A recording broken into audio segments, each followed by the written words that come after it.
दोस्तों ये बहुत ही कॉमन समस्या है। अगर कोई व्यक्ति थाने पर शिकायत दर्ज कराने जाता है, अपनी एफआईआर को दर्ज कराने जाता है, तो कई बार पुलिस वाले ऐसे व्यक्ति की एफआईआर को दर्ज नहीं करते। दर्ज तो नहीं करते, साथ में कई बार बदतमीजी भी कर लेते हैं कुछ ऑफिसर्स, और कुछ ऑफिसर तो गाली गलौज तक कर देते हैं। तो ऐसी स्थिति के अंदर हमें क्या करना चाहिए? ये बहुत बेसिक सी चीज़ है, हमें पता होना चाहिए। अगर हमें इतना बेसिक नहीं पता तो न्याय तक तो पहुंचना बहुत दूर की बात हो गई ना।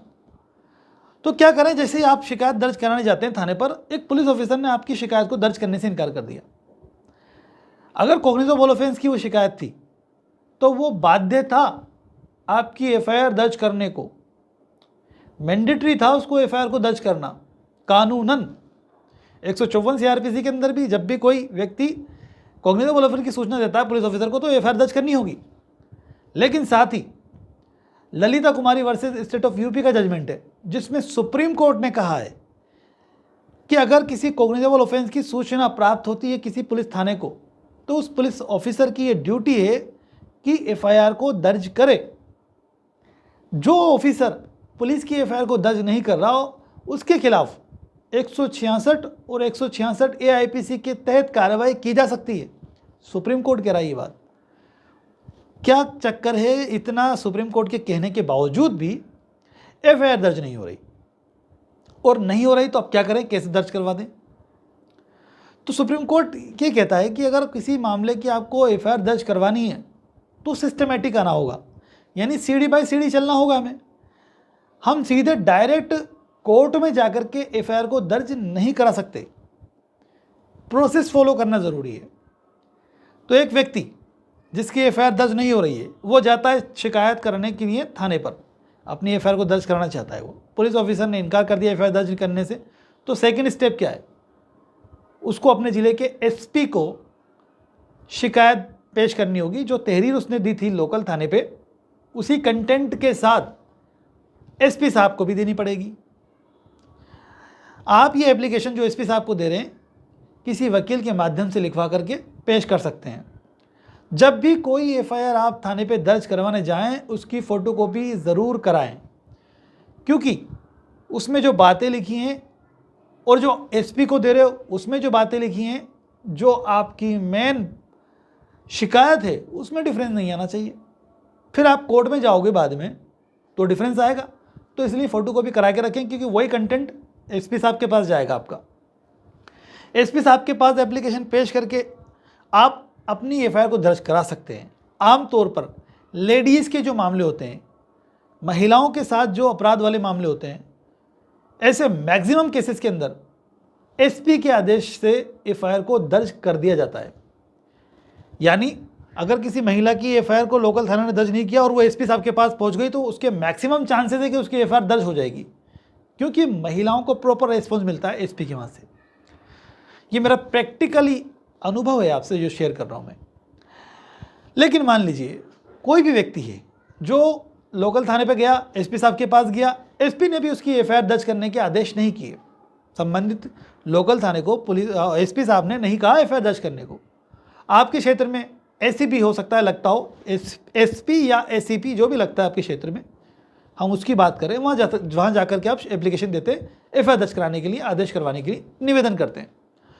अगर एसपी ने नहीं किया तो क्या करेंगे साहब? अब तीसरी स्टेज है, क्योंकि सुप्रीम कोर्ट कह रहा है स्टेप बाय स्टेप आना पड़ेगा, तो जाहिर सी बात है स्टेज बाय स्टेज ही चलेगी। हम एकदम से जंप करेंगे तो फिर वो प्रोसेस फॉलो नहीं होगी, तो फिर रिजल्ट में दिक्कत आएगी। तो तीसरी स्टेज है कोर्ट। ऐसी स्थिति के अंदर आपको एक वकील से मिलना चाहिए। वकील साहब को पास जाकर के अपनी जो शिकायत आपने लोकल थाने पे दी थी वो बताना चाहिए। आप डायरेक्ट लोकल थाने से एफआईआर दर्ज करने के बाद भी डायरेक्ट वकील से मिल सकते हो, और जब आप पहली बार लोकल थाने पे शिकायत दर्ज कराने जा रहे हो तब शुरुआत में ही वकील से मिल के जा सकते हो। ऐसा नहीं है कि आपको तीसरी स्टेज पे वकील से मिलना है, पहली स्टेज पे ही मिल सकते हो, सेकंड स्टेज पे मिल सकते हो। जैसा आपको सूटेबल हो, जैसा आपको ठीक लगे वैसा आप कर सकते हैं। तो यानी अब आप वकील साहब से मिलेंगे तो वकील साहब आपकी पहली शिकायत देखेंगे लोकल थाने की, उसका कंटेंट, और जो एसपी साहब को दिया उसका कंटेंट। आमतौर पर जो व्यक्ति जिसकी एफआईआर दर्ज नहीं होती वो क्या करता है, सीधे वकील साहब के पास आता है। वकील साहब भी उसकी एप्लीकेशन लिखवाते हैं, एसपी साहब की स्पीड पोस्ट के माध्यम से भेज सकते हैं, या फिजिकली जाकर के वहाँ पर एसपी साहब को दे के आ सकते हैं। तो ज़्यादातर वकील क्या करते हैं, स्पीड पोस्ट यानी रजिस्टर आईडी के माध्यम से भेज देते हैं, बल्कि और एक रिसिप्ट हमारे पास होती है जो हमने रजिस्टर आईडी के माध्यम से भेजी, और जो रिसीव्ड वहाँ पे हो गया है, हमारा जो लेटर था, जो हमारी शिकायत थी रिसीव्ड हो गई, उसकी पावती रसीद भी, एक्नॉलेजमेंट भी हमारे को प्राप्त हो जाता है। तो वो दोनों चीज़ें हमारे पास आ गई हैं। अब हम कोर्ट में जाते हैं, 156 CRPC के सबसेक्शन 3 के तहत कोर्ट में आवेदन करते हैं। जो एफआईआर हमारी लोकल थाने पे दर्ज नहीं हुई उसको दर्ज कराने के लिए हम कोशिश कर रहे हैं अब कोर्ट के अंदर इस्तिगासा पेश करके। यहाँ पे सारी चीज़ें हम पेश करते हैं, लोकल थाने पे जो दी थी, एसपी साहब को जो दी थी, पावती रसीद, डाक रसीद, ये सब चीज़ें हम पेश करते हैं क्योंकि हम ये प्रोसेस फॉलो करके आए हैं। उसके बावजूद हमारी एफआईआर दर्ज नहीं हो रही, तो सीधे कोर्ट संबंधित लोकल थाने को डायरेक्ट करता है मामले की जांच के लिए। यानी आपकी जैसे ही डायरेक्ट किया कोर्ट ने संबंधित न्यायालय को आपके मामले की जांच के लिए, तुरंत एफआईआर दर्ज होगी। 99.99% नहीं, 100% एफआईआर दर्ज हो जाती है कोर्ट से। अगर 156(3) CRPC में आप जाते हैं एफआईआर को दर्ज कराने के लिए, एक दूसरी प्रोसेस भी कोर्ट फॉलो कर सकता है जो कि है 200 CRPC की। जब आप इन दोनों जगह जाइए, एसपी साहब के पास जाइए, लोकल थाने पे जाके आ गए तो कोर्ट में आ गए, कोर्ट में आपने आवेदन कर दिया मामला दर्ज कराने का, तो 200 CRPC के अंदर कोर्ट आपके बयान लेखबद्ध कर सकता है या डायरेक्ट एफआईआर दर्ज करने का आदेश दे सकता है। अगर बयान लेखबद्ध करता है तो उसके बाद जो अक्यूज्ड हैं जिसके खिलाफ आपकी शिकायत थी उनको समन कर सकता है, वारंट कर सकता है या बेलेबल वारंट कर सकता है।